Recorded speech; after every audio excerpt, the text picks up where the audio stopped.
Good afternoon, Madam Betty Fongwi. Good afternoon to you, my sister. Okay, in your opinion, what can you say about children with autism based on your experiences? Wow, I've been working with children with autism for almost 9 years now, and my experience working with them has been all an amazing experience. Okay. And I cannot give up on that fact that children with autism have been a wonderful source of growth to my career. Children with autism are a special gift from God, and there are people that are born differently, they see things differently, think differently, and they act differently from you and I, but that does not make them less of any human being, just like you and I. All these children with autism, all they need is just love, support, and care. Wow, amazing. When it comes to children with autism, what type of therapy can you recommend?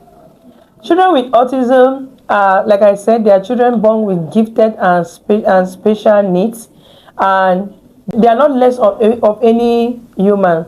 But now, with special services put in place like therapies, this can help children to be able to grow, to be able to achieve something in life, to be able to do something with their lives, even with this little support from care workers or with the support from their families. Most of those children can really excel if their therapies are being followed, especially with with the help of special educators, psychologists, counselors. These children are going to excel. Therapies that these children need are like physical therapy, occupational therapy, ABA, speech therapy, and all other therapies that can be able to help these children. Okay. What has been your motivation all these years in working with children with autism?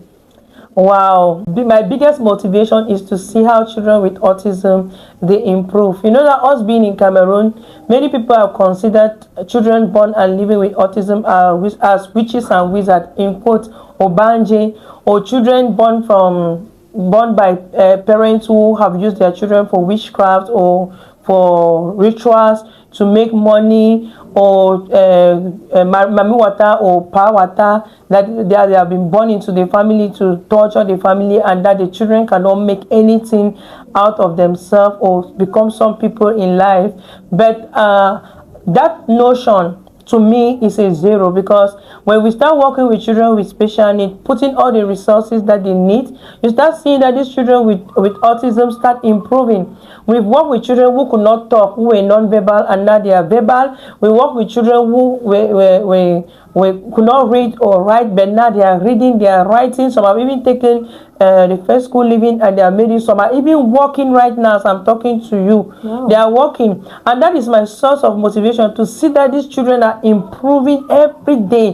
That means that they are not less than of human beings, just like you and I. They are actually improving in everything that they are doing with consistency and special assistance. These children do greater work more than what we can expect. And my motivation is that every day we keep on seeing many cases, and we keep on seeing the progress that each of these children they make, and that keeps on motivating us going, because you can never see enough of children with autism or people with autism.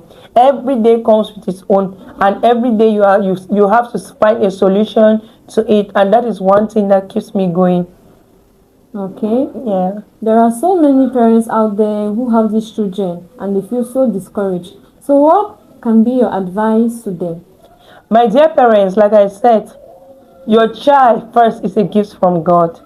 The Bible says that the blessings of the Lord make rich and added no sorrow. And the Bible also says that children are a blessing from God. If you have that child that God has given you that is autistic, your life has not come to an end, or the child's life has not come to an end.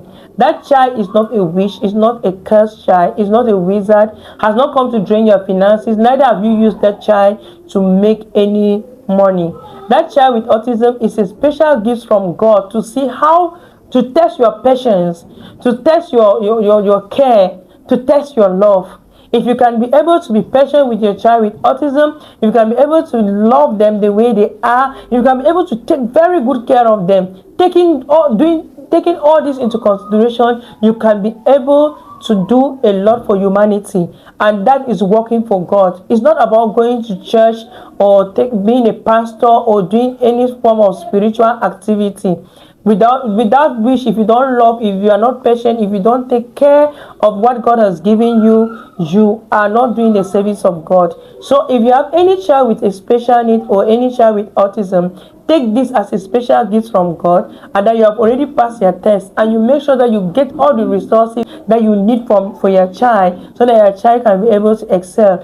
Get them in schools, early intervention. If the children are still very young, get them to school, with any special needs school of your choice or any inclusive school of your choice, and make sure that it's a special educator that is working with the child, and also make sure that there are services that have been put in place to help these children, like therapies. Make sure that all these facilities are available for the children. And should it be that the child is already a young adult, make sure that you get them enrolled in a specific skills that they love. Let your child not love to, for example, love to work on computers, and you go and force the child to do tailoring, or which is not what they love. Make sure that you work with what they love most and develop it from there, and you will see how those children will excel. Mother, father, don't be discouraged, because God is your strength, and you are the strength of that child. Wow. Thank you so much, Madam Betty, for me. See you another session.